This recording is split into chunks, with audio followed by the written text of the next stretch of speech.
Bismillahirrahmanirrahim. Assalamualaikum warahmatullahi wabarakatuh. Baiklah, di sini saya akan mempresentasikan salah satu penyakit yang ada di blok psikiatri, yaitu skizofrenia. Kita harus tahu dulu sebenarnya skizofrenia itu apa sih sebenarnya. Nah, skizofrenia itu diambil dari bahasa Latin, skizo dan frenia. Skizo itu artinya split atau yang bisa dibilang sebagai terbagi dalam bahasa Indonesia. Sedangkan frenia sendiri itu artinya mind atau dalam bahasa Indonesianya adalah pikiran. Jadi secara tata bahasa, skizofrenia itu sendiri artinya split of the mind, artinya pikiran yang terpecah. Nah, jadi skizofrenia itu sebenarnya adalah sindrom. Nah, makanya nanti setiap pasien pasti akan mengalami gejala-gejala yang berbeda. Tetapi, meskipun begitu, gejala dari si skizofrenia sendiri itu dapat dibagi menjadi tiga, yaitu ada gejala positif, gejala negatif, dan juga ada gejala kognitif.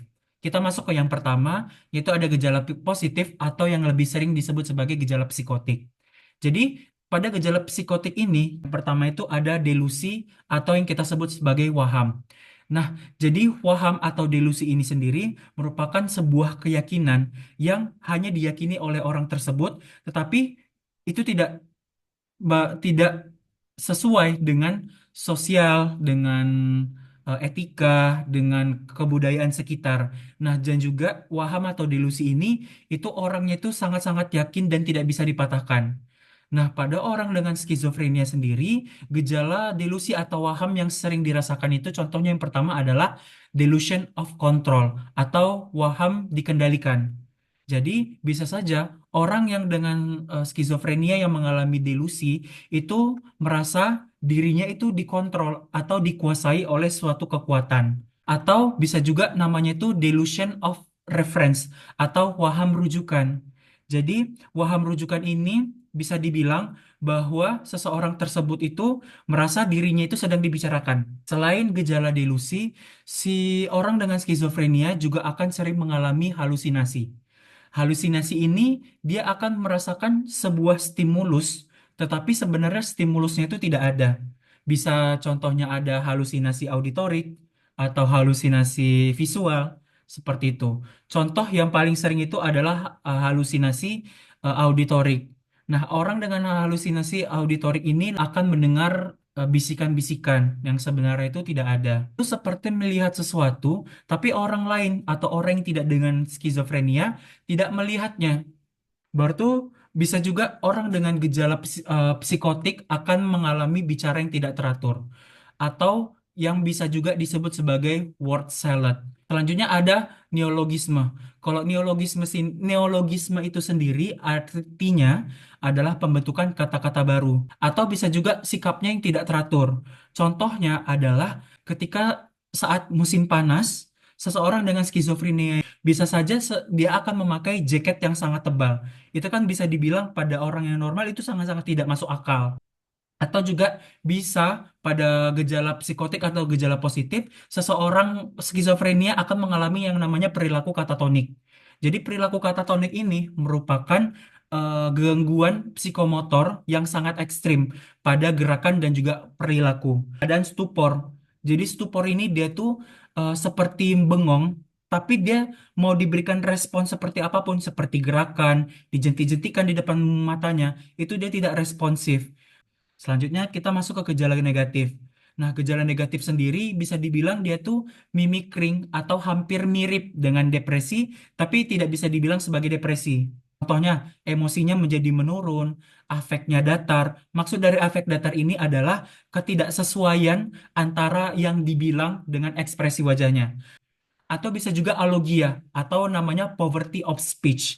Jadi dia tuh bicaranya tuh sangat minim. Nah, selanjutnya ada avolition atau kurangnya motivasi. Terakhir adalah gejala kognitif atau gejala bagaimana cara dia berpikir. Pada orang skizofrenia, gejala kognitif yang sering dirasakan adalah dia itu sulit untuk mengingat, sulit untuk mempelajari hal baru, dan juga sulit untuk memahami orang lain. Kira-kira sebenarnya skizofrenia itu bagaimana sih terjadinya? Nah, bagaimana terjadinya si skizofrenia itu secara pasti itu masih idiopatik. Namun, ada beberapa teori yang paling mendukung terhadap si progresivitas dari si skizofrenia tadi. Contohnya yang pertama ada dari teori genetik, dimorfisme dari satu gen. Namanya itu adalah dopamin D2 reseptor. Jadi dopamin D2 reseptor ini adalah satu gen yang fungsinya memproduksi si dopamin. Nah, karena kita tadi udah ngebahas tentang si gen dopamin, makanya kita akan masuk ke teori jalur dopamin. Kenapa seperti itu? Karena dopamin merupakan satu neurotransmitter yang memiliki pengaruh sangat besar terhadap progresivitas skizofrenia. Seperti itu. Yang pertama itu ada jalur nigrostriatal. Kurangnya dopamin pada jalur nigrostriatal itu akan menyebabkan yang namanya extrapiramidal syndrome. Juga ada namanya jalur mesolimbik. Dopamin di jalur ini pada orang skizofrenia itu terjadi kelebihan. Makanya kalau misalnya kelebihan dopamin pada jalur mesolimbik, dia akan lebih dominan gejala-gejala positif. Lalu kita masuk ke jalur mesokortikal. Nah, pada jalur mesokortikal apabila terjadi kelebihan dopamin pada jalur ini lebih menyebabkan gejala negatif dan juga gejala kognitif. Dan yang terakhir adalah jalur tuberoinfundibular. Itu apabila terjadi kekurangan dopamin pada jalur ini akan menyebabkan hiperaktivasi atau berlebihnya produksi dari prolaktin. Jadi menurut PPDGJ 3 sendiri, itu ada beberapa cara kita mendiagnosa si skizofrenia ini. Yang pertama, minimal aja satu dari kriteria di bawah ini, tapi harus sangat jelas. Atau dua, apabila gejalanya nggak terlalu jelas. Ada talk of echo, thought of insertion, ada thought withdrawal, sama thought of broadcasting. Atau bisa juga dia ada delusion of control, delusion of influence, delusion of passivity, dan delusional perception. Atau bisa juga halusinasi auditorik, atau bisa juga waham yang menetap. Atau minimal terdapat dua gejala dari kriteria ini, tapi harus ada secara jelas. Contohnya, halusinasi yang menetap dari panca indera. Atau bisa juga arus pikiran yang terputus, atau ada pikiran yang mensisipi, atau bisa juga timbulnya gejala katatonik seperti gelisah, adanya gangguan postur, ada stupor, dan yang terakhir adalah gejala negatif yang muncul. Contohnya kayak sikapnya apatis, jarang berbicara, respon emosional yang menumpul, dan juga tidak wajar. Dan juga semua gejala tadi harus lebih atau berlangsung selama 1 bulan atau lebih. Jadi tata laksananya tersendiri itu dibagi atas 3 fase. Ada fase akut, fase stabilisasi, dan juga fase stabil. Untuk fase akut sendiri itu dia berjalan dari 4 sampai 8 minggu. Dan juga untuk pengobatannya ini harus bertahap. Dia harus berurutan. Nah, apabila ingin masuk ke fase stabilisasi, itu minimal harus berkurang dulu 50% dari gejalanya. Dan juga pas di fase stabilisasi itu akan berjalan paling sedikit itu 6 bulan. Lalu setelahnya kalau sudah selesai di fase stabilisasi, barulah kita bisa masukkan ke dia ke fase stabil. Nah, fase stabil ini juga dia tergantung kira-kira serangan skizofrenianya itu sudah pernah berapa kali dirasakan olehnya. Kalau misalnya ini merupakan pertama kali serangan skizofrenianya dirasakan, maka fase stabil yang harus diobati itu sekitaran 6 bulan sampai 2 tahun. Kalau misalnya ternyata setelah kita anamnesis, serangan skizofrenianya sudah 2 kali, itu harus diobati dengan periode 2 sampai 5 tahun. Sedangkan kalau misalnya sudah 3 kali serangan, itu bisa dibilang pengobatannya harus dihabiskan selama seumur hidupnya. Kira obatnya apa saja yang bisa kita berikan untuk orang-orang skizofrenia ini? Yang pertama adalah haloperidol dengan dosis 1,5 miligram diberikan 3 kali sehari. Tapi harus hati-hati. Haloperidol ini dia tuh memiliki efek sampingnya sebagai extrapiramidal syndrome.